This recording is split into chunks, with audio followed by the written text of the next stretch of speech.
할렐루야. 네, 함께 옆에 있는 우리 성도님들과 함께 인사 한번 나누실까요? 참 잘 오셨습니다. 한번 인사 한번 나누시죠. 네. 날씨가 우리 성도님들이 많은 분들이 감기에 걸리신 것 같아요. 그죠? 예, 특별히 몸 관리를 좀 잘 하셔야 될 것 같습니다. 예, 환절기에 감기가 많아서 조심하시고요. 저도 약간 코가 맹맹하죠. 예, 예, 성도님들이 다 감기 막 걸리시고 그러니까 저도 코가 좀 맹맹해진 것 같아요. 자, 오늘 시편 139편 1절부터 10절까지 말씀을 통해서 나보다 나를 더 잘 아시는 하나님이라고 하는 제목으로 말씀을 나누겠습니다. 자, 오늘부터 우리는 하나님의 인도하심을 신뢰하는 삶이라고 하는 큰 주제를 가지고 이제 몇 주간 말씀을 나누고자 하는데요.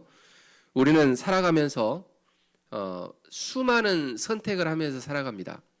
여러 가지의 선택이 있어요. 미국에 올 때도 사실은 선택이 필요했고, 또 미국에 살면서도 우리가 늘 두 가지의 초이스를 가지고 선택하면서 살아갑니다. 그래서 미국 생활하면서 힘들면 다시 한국으로 돌아갈까 말까 아니면 어떻게 할까라고 하는 선택, 또 아이들을 또 양육하면서 우리가 선택의 조건들도 여러 가지의 일들이 많이 있습니다. 이것처럼 우리는 수많은 선택의 기로에서 살아갑니다. 그러면서 우리는 생각합니다. 이 길이 맞는 길일까? 아니면 이 길이 하나님의 뜻이 어디에 있을까? 과연 내가 이 선택하는 것에 있어서 정말 하나님이 올바르게 선택해 주는 길일까? 라고 하는 그런 고민들을 한다라고 하는 겁니다. 어떤 때는 또 안개 속을 걷는 것처럼 막막할 때도 있습니다. 자녀들이 속썩이지 않고 잘 가면 감사한데 또 그렇지 않은 경우들도 종종 있지 않습니까? 그것처럼 안개 속을 걷는 일들, 또 우리가 생활 가운데 미국에서 살아갈 때 이민 생활을 하면서도 경제적으로도 그리고 사업을 하는 그런 가운데에서도 직장 안에서도 여러 가지의 안개 속을 걷는 그러한 일들이 우리들에게 종종 있습니다. 그래서 하나님의 인도하심을 받고 싶은 그러한 경우들이 상당히 많죠. 어떻게 신뢰할 수 있을까? 어떻게 하나님 말씀을 신뢰하면서 나아갈 수 있을까? 그리고 매일 말씀을 읽고 나아가는데도 사실은 우리의 실생활로 가면 막막할 때가 많습니다. 하나님 말씀대로 되어지지 않을 때도 있고, 또 우리가 그렇게 하나님 말씀에 순종해서 간다고 하지만 그 모습이 정말 하나님이 기뻐하는 모습일까라고 느껴질 때도 있다라고 하는 겁니다. 그래서 오늘 우리는 그 첫 번째 시간으로 하나님의 인도하심을 신뢰하는 삶의 가장 근본적인 초석이 되는 진리를 함께 나누고자 합니다. 그것은 바로 오늘 설교 제목에서 있는 것처럼 나보다 나를 더 잘 아시는 하나님이라고 하는 제목입니다. 오늘 본문인 시편 139편 1절에서 10절 말씀을 통해서 우리를 향한 하나님의 놀라운 지식과 임재를 깊이 깨닫고 또 그 안에서 우리의 삶을 어떻게 새롭게 바라보아야 할지 도전받는 그러한 시간들이 되기를 간절히 소망합니다. 오늘 1절부터 6절까지의 말씀을 보면 계속해서 반복되어지는 그러한 말씀이 있어요. 우리가 성경 말씀을 읽다 보면 반복되는 그러한 그 말씀에 대해서 우리가 놓치지 말라고 말씀을 드렸지 않습니까? 자, 반복되는 그런 말씀이 어떤 말씀이 있어요? 1절부터 6절까지의 말씀 보면 1절부터 6절까지지만 1절부터 4절까지 반복됩니다. 뭐라고 하십니까? 아신다라고 하는 말씀을 하시죠? 아신다. 첫 번째로는 여호와여 주께서 나를 살펴보셨으므로 나를 아시나이다 라고 하는 말씀이 있습니다. 그래서 아신다, 주님께서 나를 아신다라고 하는 말씀이 4절까지 계속해서 반복됩니다. 그런데 다윗은 1절 말씀에서 주께서 나를 살펴보셨으므로 나를 아시나이다라고 하는 고백으로 시편을 시작합니다. 자, 여기에서 우리가 살펴보셨다라고 하는 것에 주목할 수 있는데요. 하나님이 우리를 아시는데 어떻게 아시느냐라고 하실 때에 다윗은 고백하기를 우리를 살펴보았다라고 이야기합니다. 이를 살펴보았다라고 하는 의미에 있어서는요, 히브리 성경에서는 살펴보았다라고 하는 의미를 어떻게 해석하냐면 조사했다라고 표현을 합니다. 우리 각자를 하나님께서 조사했다라고 하는 이야기입니다. 그리고 또 한 가지 70인역 번역에서는 이렇게 이야기합니다. 시험했다, 시험하셨다라고 이야기합니다. 그래서 다윗이 1절에서 말하는 살펴보셨다라고 하는 의미는 시험해보기도 하고 또 우리를 조사해보기도 했다라고 하는 이야기예요. 다시 말하면 이 말씀은 그냥 스쳐가는 관찰이 아니다라고 하는 겁니다. 하나님이 우리를 각자를 아셨는데 그냥 스쳐가듯이 아시는 것이 아니다라는 거예요. 단순하게. 마치 광부가 광맥을 찾기 위해서 깊이 파고 탐사하는 것처럼 하나님께서는 우리 각자들을 그렇게 깊이 개입하셔서 알고 계신다라고 하는 말씀이라는 겁니다. 어떻게 보면 이 말씀은 1절에 있는 말씀은 다윗이 고백하고 있는 말씀일지는 모르겠지만 이 말씀 가운데는 하나님께서 우리를 꿰뚫어 보고 계시는 하나님의 시선을 다윗은 이야기를 하고 있는 것 같습니다. 그 시선을 통해서 하나님은 어떻게 구체적으로 우리를 알고 계실까요? 조사하셨고 우리를 시험하셨다라고 하는데 구체적으로 어떻게 하셨을까라고 하면 이제 2절부터는 하나님이 우리를 아시는 것에 대한 것들을 자세하게 말씀을 합니다. 그 첫 번째가 나의 앉고 일어섬을 아신다라고 이야기합니다. 우리의 모든 일상적인 행동 하나하나를 안다라고 하는 거죠. 그리고 또 2절 계속해서 멀리서도 나의 생각을 아신다라고 이야기합니다. 우리의 마음속 가장 은밀한 동기와 생각까지도 꿰뚫어 보고 계시는 하나님. 아직 입 밖으로 내뱉지 않은 생각까지도 심지어 우리 자신도 의식하지 못하는 무의식의 영역까지도 하나님은 알고 계신다라고 하는 것을 표현합니다. 히브리서 4장 12절에서는 이렇게 말씀하시죠. 하나님의 말씀은 살아있고 활력이 있어 좌우의 날선 어떤 검보다도 예리하여 혼과 영과 및 관절과 골수를 찔러 쪼개기까지 하며 마음의 생각과 뜻을 판단하신다라고 말씀합니다. 하나님께서는 이렇게 우리를 아신다라고 이야기하는데 단순하게 그냥 나는 너를 알아 라고 이야기하는 차원이 아니라 네가 어디에 있든지 무엇을 하든지 어떤 생각을 하든지 나는 알고 있어 라고 말씀을 하고 있다는 거죠. 그리고 계속해서 이야기합니다. 나의 모든 길과 행위를 익히 아신다라고 이야기합니다. 우리의 모든 동선 그리고 우리의 모든 습관 또 우리의 모든 행동 이 모든 것들을 하나님은 훤히 알고 계신다라고 하는 말씀을 하고 있습니다. 그리고 4절 말씀에서도 중요한 말씀을 하시는데 이 말씀입니다. 내 혀의 말을 다 아십니다라고 이야기합니다. 우리가 하려는 말 그리고 내뱉는 말 그리고 차마 하지 못한 말까지도 우리가 생각하는 것까지도 하나님은 알고 계신다라고 이야기한다라는 거죠. 그러면 왜 다윗은 이렇게 아신다라고 하는 것을 구체적으로 이렇게 설명을 하고 있을까요? 하나님이 너희들을 알고 있어. 너희의 모든 생각들, 너희들이 말하려고 하는 것 모든 것들 다 알고 있어 라고 이야기하실까요? 그리고 이 사실이 또 우리들에게는 어떻게 다가올까요? 나보다 나를 잘 아시는 나의 모든 것을 꿰뚫어 보시는 하나님, 이 모습은 전지하심에 대한 부분을 하나님은 이야기를 하고 계십니다. 하나님은 우리가 생각하는 것 그 이상으로 전지하신 분이시다 라고 하는 것을 다윗은 고백하고 있다는 거죠. 그래서 우리는 여기에서 두 가지의 감정을 느낄 수가 있습니다. 첫 번째는 위로와 안정감입니다. 아, 하나님이 나의 모든 사정을 알고 계시구나, 아시는구나 라고 하는 그 마음 속에 내가 굳이 설명하지 않아도 내 아픔과 외로움, 억울함 이 모든 것들을 하나님이 알고 계시는구나. 그래서 하나님이 나를 위로하시는구나 라고 하는 위로함이 내 안에 생길 수 있다는 겁니다. 그리고 다윗이 이렇게 이야기하는 것 중에 하나가 이거예요. 힘들어? 어려워? 세상 가운데 어떤 선택의 조건 가운데에서 네가 선택을 못하고 갈등하는 게 있어? 그러나 선택해. 하나님은 다 알고 있어. 네가 무엇을 선택할지, 어떤 길로 갈지 하나님은 알고 계셔. 그렇기 때문에 편안하게 선택해 라고 하나님이 속삭이고 있다라고 하는 사실입니다. 사랑하는 성도 여러분, 혹시 우리 가운데 어떤 마음속의 갈등이라든지 어떤 선택적인 어려움 때문에 혹시 마음속에 혼란 가운데 있는 분이 혹시 계시지 않습니까?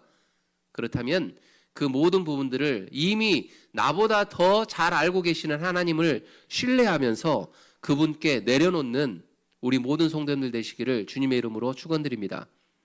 그러면 하나님께서 그 모든 부분을 아신다라고 하는 차원으로 끝나지 않으셔요. 하나님은 알고 계신다라고 하는 전제를 주시는 이유는 뭐냐면 모든 전쟁의 승리는 하나님이 이끌고 가시기 때문에 우리의 신앙의 전쟁, 우리의 삶의 전쟁 모든 것들은 하나님께 주관되어져 있기 때문에 하나님이 해결해 주시겠다라고 하는 약속이 이 안에 포함되어 있다는 거예요. 또 한 가지는 뭐냐면 두 가지의 감정 가운데 또 하나는 뭐냐면요. 상당히 이제 무서운 도전입니다. 나의 거룩하지 못한 생각, 그리고 이기적인 동기, 숨기고 싶은 죄악까지도 하나님 앞에서는 벌거벗은 듯이 드러나 있다라고 하는 사실이에요. 우리는 더 이상 하나님 앞에서 위선적인 가면을 쓸 수가 없습니다. 나의 가장 추한 모습까지도 하나님은 다 알고 계시기 때문에 나는 그 가면을 쓰고 살아갈 수 없다라고 하는 것을 또 다윗은 이야기를 하고 있다라고 하는 사실입니다. 이것이 바로 오늘 우리가 마주해야 될 어떻게 보면 도전일 수도 있습니다. 하나님 앞에서 정직하게 설 용기가 있는가? 나의 연약함과 죄악을 더 이상 숨기려고 하지 않고 모든 것을 아시는 주님 앞에 있는 모습 그대로 과연 나는 나아갈 수 있는가? 라고 하는 도전을 준다는 거죠. 그렇기 때문에 나보다 나를 더 잘 아시는 하나님 앞에 위로를 받고 안정을 받을 수도 있지만 한편으로는 내 행동, 내 삶, 내가 가는 모든 어떤 길에 있어서 정직해야 하고 조심해야 될 이유가 있다라고 하는 부분입니다. 그렇기 때문에 우리가 교회 밖에 나아갔을 때는요, 믿지 않는 사람들은요, 우리의 어떤 평안함이나 우리의 안정감을 보질 않아요. 무엇을 보냐면 우리의 죄악된 모습, 우리의 추한 모습, 이러한 것들을 보면서 예수님을 믿을 거냐 말 거냐에 대한 선택을 그들은 해요. 어떻게 보면 그들이 예수를 알게끔 하고 예수를 만나게끔 하는 것에 있어서는요, 우리의 모습, 우리의 삶의 그 자체가 그들에게 선택의 기로를 주는 거예요. 그런데 하나님은 그걸 알고 계신대요. 그러면서 우리들에게 이야기하는 것은 조심해 라고 하는 거예요. 예수를 믿는 사람으로서, 그리스도인으로서 세상 가운데 나아가서 믿지 않는 사람들에게 가서 너희들은 각별히 조심해야 돼 라고 하는 걸 이야기하고 있다는 겁니다. 사랑하는 성도 여러분, 우리의 모습은 어떻습니까? 위로와 안정을 받고 가기를 원하십니까? 아니면 우리 안에 새로운 도전을 가지고 가시기를 원하십니까? 하나님은 어떻게 보면 위로와 안정을 요구하실 겁니다. 우리에게. 그렇지만 또 한편으로는 위로와 안정이라고 하는 그 뒤에 숨어있는 우리의 삶의 모습도 주님은 요구하고 있다라고 하는 사실입니다. 다윗은 이 놀라운 지식 앞에 이렇게 고백합니다. 이 지식이 내게 너무 기이하고 높아서 내가 능히 미치지 못하나이다 라고 6절에서는 말씀합니다. 그는 하나님의 전지하심을 피하려 하거나 부담스러워한 것이 아니라 오히려 경이로움과 경외하심으로 반응했습니다. 우리 성도님들의 모습, 우리 성도님들의 신앙의 모습도 이런 모습이 되어야 합니다. 피하려고 하면 안 됩니다. 피하려고 해도 피할 수가 없습니다. 다윗이 고백하는 것처럼 전지하신 하나님께서 이미 다 우리를 알고 계신다 라고 말씀하는 것처럼 우리는 피할 수가 없습니다. 그래서 다윗은 또 7절에서부터 말씀을 계속합니다. 너희들의 생각을 알고 계시는 하나님, 우리의 생각을 알고 계시는 하나님이 이제는 어떻게 하시느냐? 전제하신다라고 이야기합니다. 전지하신 하나님에 대한 이야기를 하고요. 또 7절에서부터는 전제하신 하나님, 어디에나 계시는 하나님에 대한 이야기를 합니다. 내가 주의 영을 떠나 어디로 가며 주의 앞에서 어디로 피하리까? 라고 말씀하죠. 내가 하늘에 올라갈지라도 거기에 계시고 수월에 내 자리를 펼지라도 거기 계시나니 내가 새벽 날개를 치며 바다 끝에 가서 거주할지라도 거기서도 주의 손이 나를 인도하신다 라고 말씀을 하는 겁니다. 다윗의 고백은요, 하나님의 전지하심으로 끝나는 것이 아니라 전제하신 하나님을 고백합니다. 어디에나 계시는 하나님에 대한 고백입니다. 그리고 그는 스스로 질문을 던집니다. 내가 주의 영을 떠나서 어디로 가며 주의 앞에 어디에 피하리이까? 피할 수 없다는 거예요. 하나님이 나와 함께 하시기 때문에 내가 어디를 가든지 피할 수 없다, 피할 곳이 없다 라고 하는 것을 말씀하고 있다는 거죠. 오늘 본문 말씀에서 보는 것처럼 하늘에 올라갈지라도 가장 높은 영광의 자리에도 주님이 계시고 또 스올에 내 자리를 펼지라도 가장 깊은 절망과 죽음의 자리에도 주님은 거기에 계신다라고 다윗은 고백한다는 겁니다. 요나가 물고기 뱃속에서 그 깊은 수월에 깊은 곳에 빠져서 기도할 때에 하나님은 그 기도를 들으셨습니다. 요나 2장 2절 말씀에서 이렇게 이야기합니다. 이르되 내가 받은 고난으로 말미암아 여호와께 불러 아뢰었더니 주께서 내게 대답하셨고 내가 수월의 뱃속에서 부르짖었더니 주께서 내 음성을 들으셨나이다. 다시 말하면 내가 기쁨의 자리에 있든지 내가 슬픔의 자리에 있든지 내가 즐거운 자리에 있든지 내가 어려운 자리에 있든지 하나님은 늘 계신다라고 하는 겁니다.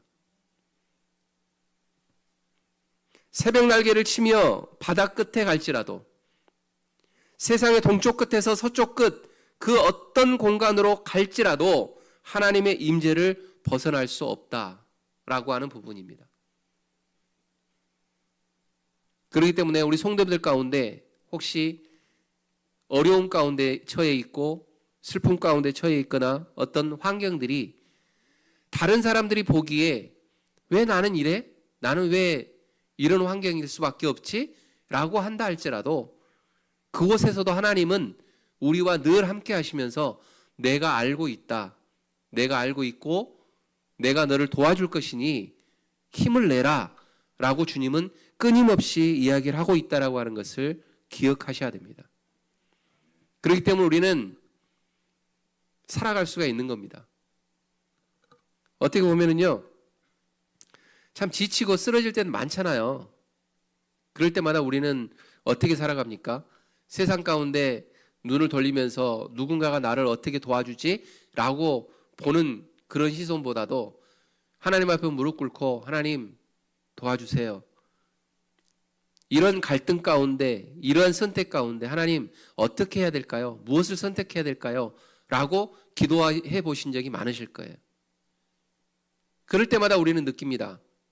아, 하나님은 늘 나와 함께 하셔서 선택해야 될 것을 선택하게 하시고 가야 될 길을 가야 되게 하는 그런 하나님, 그 하나님이 늘 나와 함께 하셨다라고 하는 것을 고백할 수 있는 우리 성도님들 되시기를 주님의 이름으로 축원드립니다.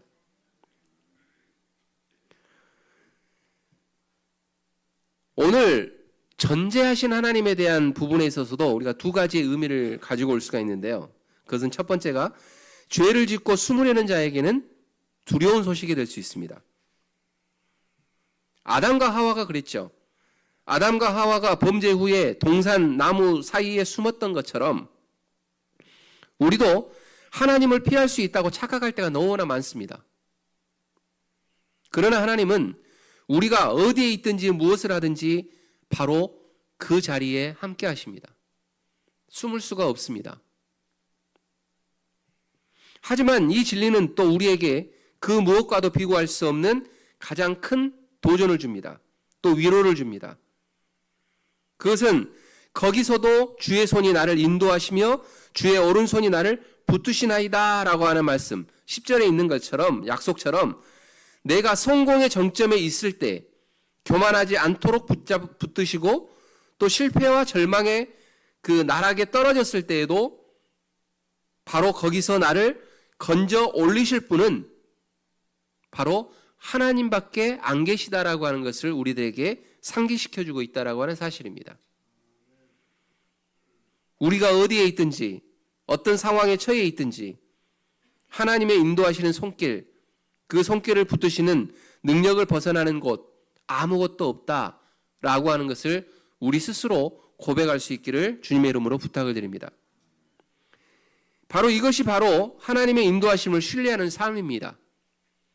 하나님의 인도하심을 신뢰하려면 먼저 우리가 기억해야 될 게 뭐냐? 그게 바로 다윗이 이야기하는 것처럼 전제하신 하나님, 그리고 전제하신 하나님. 한번 따라서 해볼까요? 전제하신 하나님, 전제하신 하나님. 모든 것을 아는 분이고 모든 곳에 계신 하나님, 그 하나님이 나와 함께 하신다는 거예요. 그게 우리가 살아갈 수 있는 힘입니다. 세상의 권력, 세상의 경제적인 것, 이런 것들이 나를 살아가게 하는 힘이 아니라 나를 살아가게 하는 힘은 오직 무엇만이 존재한다고요? 하나님만이 존재한다는 거예요. 저도 유명할 때로 한번 유명해 본 적도 있고 나락으로 떨어질 때까지 떨어본 적도 있고요. 많이 있었어요. 그런데 그게 무의미하더라고요. 무의미해요. 어떤 의미에서? 결국은 현재 이 모습이 제 모습이다라는 거예요. 사랑하는 성도 여러분, 우리 성도님들도 하나님을 끝까지 붙잡고 가는 우리 모든 성도님들 되시기를 주님의 이름으로 축원드립니다.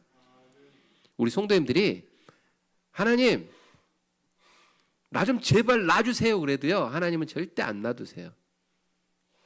다윗이 그랬잖아요. 나보다 더 나를 잘 아시는 하나님. 내가 나를 몰라서 고민하고 있을 때 하나님은 나는 너를 알아 라고 하시는 분이에요. 소크라테스가 이야기하잖아요. 너 자신을 알라. 왜 철학자가 그런 이야기를 했었겠습니까?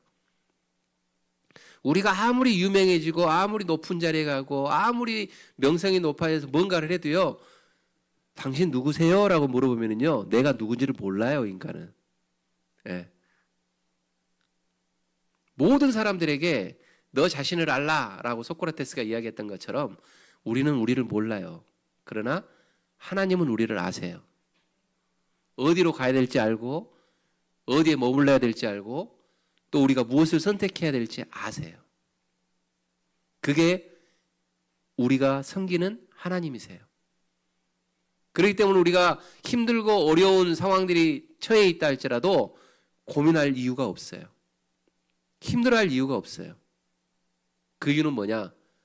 나를 알고 내가 가는 곳마다 계시는 그 하나님을 의지하고 신뢰할 때 하나님은 모든 전쟁에서 승리했던 것처럼 우리의 삶 가운데의 모든 전쟁을 승리로 이끄시기 때문에 그렇습니다. 믿으십니까? 그런 하나님을 믿고 나아가는 우리 모든 성도님들 되시기를 부탁드립니다. 말씀을 마무리하겠습니다. 오늘 우리는 하나님의 인도하심을 신뢰하는 삶의 첫 번째 단추를 한번 끼워봤습니다. 그것은 바로 나보다 나를 더 잘 아시고 나의 모든 것을 아시고 내가 어디에 있든지 항상 나와 함께 하시는 하나님을 인격적으로 만나는 것입니다. 우리가 예배하는 그 순간을 예배하러 하나님 앞에 나왔다 그래서 만날 수 있는 게 아니에요. 우리가 하나님 앞에 찬양을 드린다 그래서 만날 수 있는 게 아니에요. 하나님 앞에 우리가 무릎 꿇고 기도한다고 해서 만날 수 있는 부분들이 아니에요.